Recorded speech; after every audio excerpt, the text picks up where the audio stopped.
السلام علیکم، میرا نام عبدالرحیم ہے۔ میں ایک سیریز بنا رہا ہوں مختلف احادیث کی جو کتابیں ہیں مختلف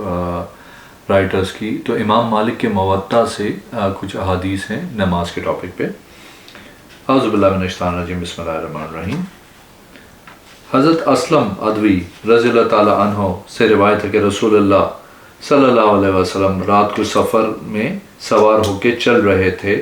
اور عمر بن خطاب رضی اللہ تعالیٰ عنہ بھی ان کے ساتھ تھے۔ پھر حضرت عمر رضی اللہ تعالیٰ عنہ نے ایک بات پوچھی تو آپ صلی اللہ علیہ وسلم سے تو جواب نہ دیا آن حضرت صلی اللہ علیہ وسلم نے۔ پھر پوچھی، جب بھی جواب نہ دیا۔ پھر پوچھی، جب بھی جواب نہ دیا۔ اس وقت حضرت عمر رضی اللہ تعالیٰ عنہ نے دل میں کہا، کاش تو مر گیا ہوتا اے عمر۔ 3 بار تو گڑ گڑا کر پوچھا رسول اللہ صلی اللہ علیہ وسلم نے،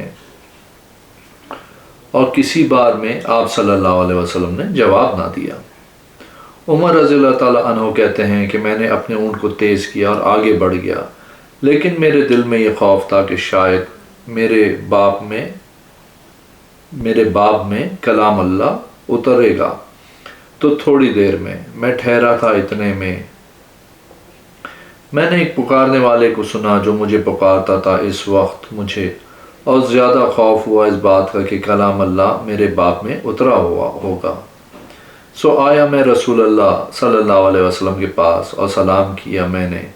تب آپ صلی اللہ علیہ وسلم نے جواب دے کر ارشاد فرمایا، رات کو میرے اوپر ایک ایسی صورت اتری ہے جو ساری دنیا کی چیزوں سے مجھ کو زیادہ محبوب ہے۔ پھر آپ صلی اللہ علیہ وسلم نے پڑھا، اِنَّا فَتَحْنَا لَكَ فَتْحًا مُبِينًا۔ ایک اور حدیث ہے، حضرت ابو سعید خضری رضی اللہ تعالیٰ عنہ سے روایت ہے، سنا میں نے رسول اللہ صلی اللہ علیہ وسلم سے فرماتے تھے، نکلیں گے تم میں سے کچھ لوگ جو حقیر جانیں گے تمہاری نماز کو اپنی نماز کے مقابلے میں، اور تمہارے روزوں کو اپنے روزوں کے مقابلے میں، اور تمہارے اعمال کو اپنے اعمال کے مقابلے میں، پڑھیں گے کلام اللہ کو اور نہ اترے گا ان کے حلقوں سے نیچے، نکل جائیں گے دین سے جیسے نکل جاتے ہیں تیر ان جانوروں میں سے جو شکار کیا گیا ہے آر پار ہو کے صاف۔ اگر پیکان کو دیکھیں اس میں کچھ نہ پائیں، اگر تیر کی لکڑی کو دیکھیں اس میں کچھ نہ پائے، اگر پر کو دیکھیں اس میں بھی کچھ نہ پائے، اور سونار میں شک ہوا کہ کچھ لگا ہے یا نہیں۔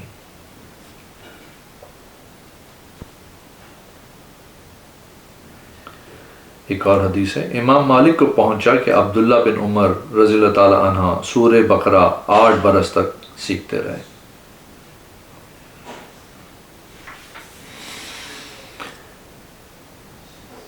ایک اور حدیث ہے، ابو سلمہ بن عبد الرحمن سے روایت ہے کہ ابو ہریرہ رضی اللہ تعالیٰ عنہ نے پڑھا سورہ اذا السماء انشقت کو تو سجدہ کیا، اور جب فارغ ہوئے سجدے سے بیان کیا رسول اللہ صلی اللہ علیہ وسلم نے سجدہ کیا اس میں۔ نافع سے روایت ہے، ایک شخص نے مصر والوں میں سے خبر دی مجھ کو عمر بن خطاب رضی اللہ تعالیٰ عنہ نے سورہ حج کو پڑھا تو اس میں 2 سجدے کیے، پھر فرمایا یہ سورت فضیلت دی گئی بسبب 2 سجدوں کے۔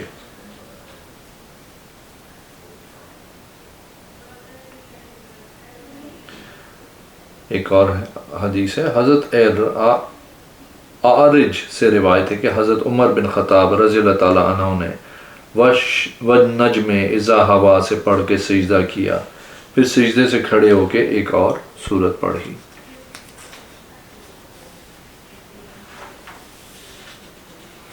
ایک اور حدیث ہے، حضرت ابو سعید خضری رضی اللہ تعالیٰ عنہ سے روایت ہے کہ میں نے سنا ایک شخص کو قل هو اللہ احد بار بار پڑھتے ہوئے، تو جب صبح ہوئی آئے رسول اللہ صلی اللہ علیہ وسلم کے پاس اور بیان کیا ان کو یہ امر، اور ابو سعید رضی اللہ تعالیٰ عنہ اپنی دانست میں کم جانتے تھے اس صورت کو، بس فرمایا حضرت صلی اللہ علیہ وسلم نے،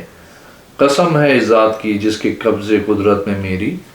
جان ہے، یہ صورت برابر ہے تہائی قرآن کے۔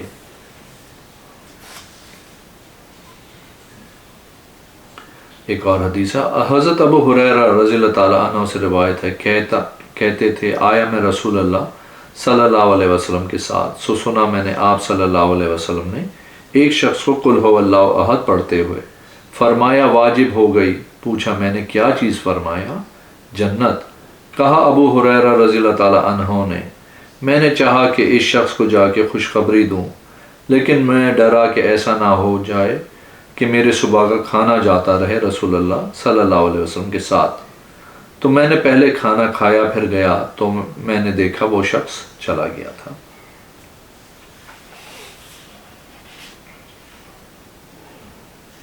ایک اور حدیث ہے، حضرت ابو ہریرہ رضی اللہ تعالیٰ عنہ سے روایت ہے کہ فرمایا رسول اللہ صلی اللہ علیہ وسلم نے، جو شخص کہے لا الہ الا اللہ وحدہ لا شریک لہ لہ الملک ولہ الحمد وہو علی کل شیء قدیر، ایک روز میں 100 بار، تو گویا اس نے 10 غلام آزاد کیے، اور 100 نیکیاں اس کے لیے لکھی جائیں گی، اور 100 برائیاں اس کی مٹائی جائیں گی، اور اس دن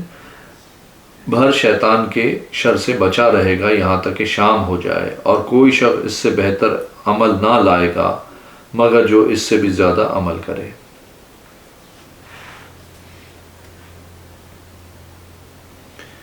ایک اور حدیث ہے، حضرت ابو ہریرہ رضی اللہ تعالیٰ عنہ سے روایت ہے کہ رسول اللہ صلی اللہ علیہ وسلم نے فرمایا، جس شخص نے کہا سبحان اللہ و بحمدہ ایک دن میں 100 بار، مٹا دیے جائیں گے اس کے گناہ اگرچہ مثل سمندر کی جھاگ کے۔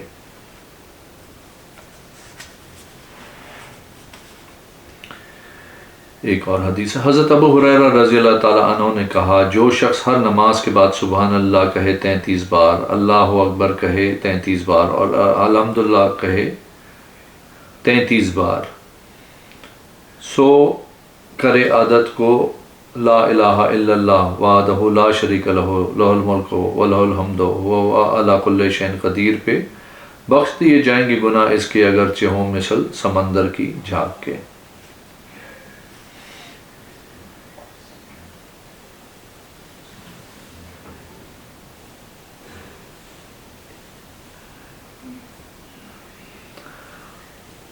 ایک اور حدیث ہے، حضرت معاذ بن جبل رضی اللہ تعالیٰ عنہ نے کہا، آدمی نے کوئی عمل ایسا نہیں کیا جو زیادہ نجات دینے والا ہو اس کو اللہ کے عذاب سے سوائے ذکر الہی کے۔ ایک اور حدیث ہے، حضرت رفع بن رافع رضی اللہ تعالیٰ عنہ سے روایت ہے کہ ہم ایک روز نماز پڑھ رہے تھے رسول اللہ صلی اللہ علیہ وسلم کے پیچھے، تو جب سر اٹھایا آپ صلی اللہ علیہ وسلم نے رکوع سے اور کہا سمع اللہ لمن حمدہ، ایک شخص بولا ربنا لک الحمد حمدن کثیرن طیبا مبارکن فی، پھر جب فارغ ہوئے رسول اللہ صلی اللہ علیہ وسلم نماز سے، فرمایا کون شخص بولا تھا؟ ابھی اس شخص نے کہا میں تھا یا رسول اللہ صلی اللہ علیہ وسلم۔ تب فرمایا آپ صلی اللہ علیہ وسلم نے، میں نے دیکھا 30 کے اوپر کچھ فرشتے جلدی کر رہے تھے کہ کون پہلے لکھے اس کو۔ ایک اور حدیث ہے، حضرت ابو ہریرہ رضی اللہ تعالیٰ عنہ سے روایت ہے کہ فرمایا رسول اللہ صلی اللہ علیہ وسلم نے، ہر نبی کے لیے ایک دعا مقرر ہے جو ضرور قبول ہوتی ہے، اور میں چاہتا ہوں کہ اس دعا کو رکھوں اپنی امت کی شفاعت کے واسطے دن آخرت کے۔ ایک اور حدیث ہے، یحییٰ بن سعید کو پہنچا کہ رسول اللہ صلی اللہ علیہ وسلم دعا مانگتے تھے، بس فرماتے تھے اے اللہ پیدا کرنے والا صبح کے اور رات کے راحت بنانے والے، اور سورج و چاند کو حساب سے چلانے والے، ادا کر تو قرض میرا اور غنی کر مجھے محتاجی سے، اور فائدہ دے مجھ کو میری کان اور آنکھ سے اور میری قوت سے اپنی راہ میں۔ ایک اور حدیث ہے، حضرت ابو ہریرہ رضی اللہ تعالیٰ عنہ سے روایت ہے کہ رسول اللہ صلی اللہ علیہ وسلم نے فرمایا، جب تم میں سے کوئی دعا کرے تو یوں نہ کہے کہ یا اللہ بخش دے مجھ کو اگر تو چاہے تو، اور رحم کر ہم پہ اگر تو چاہے، بلکہ یوں کہے بخش دے مجھ کو، اس لیے کہ اللہ جل جلالہ پر کوئی جبر کرنے والا نہیں ہے۔ ایک اور حدیث ہے، حضرت ابو ہریرہ رضی اللہ تعالیٰ عنہ سے روایت ہے کہ فرمایا رسول اللہ صلی اللہ علیہ وسلم نے دعا قبول ہو جاتی ہے جب تک دعا مانگنے والا جلدی نہ کرے اور یہ کہنے لگے میں نے دعا کی سو دعا میری قبول نہ ہوئی۔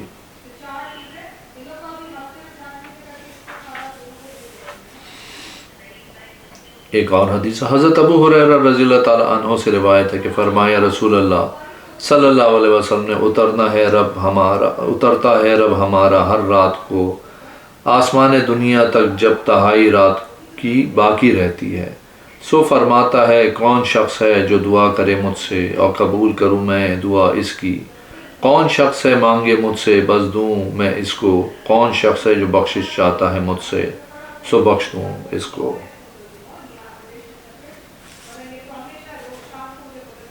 ایک اور حدیث، حضرت محمد بن ابراہیم سے روایت ہے، ام المومنین عائشہ رضی اللہ تعالیٰ عنہا نے کہا میں سو رہی تھی رسول اللہ صلی اللہ علیہ وسلم کے پہلو میں، سو نہ پایا میں نے آپ کو، بس چھوا میں نے آپ کو تو رکھا میں نے ہاتھ اپنا آپ صلی اللہ علیہ وسلم کے قدموں پہ، اور آپ صلی اللہ علیہ وسلم سجدے میں تھے، فرماتے تھے پناہ مانگتا ہوں میں تیری رضامندی کی، تیرے غصے سے، اور تیری عفو کی، تیرے عتاب سے، اور تجھ سے میں تیری تعریف نہیں کر سکتا، تو ایسا ہے جس طرح تو نے اپنی تعریف خود کی۔ ایک اور حدیث ہے، حضرت طلحہ بن عبید اللہ رضی اللہ تعالیٰ عنہ سے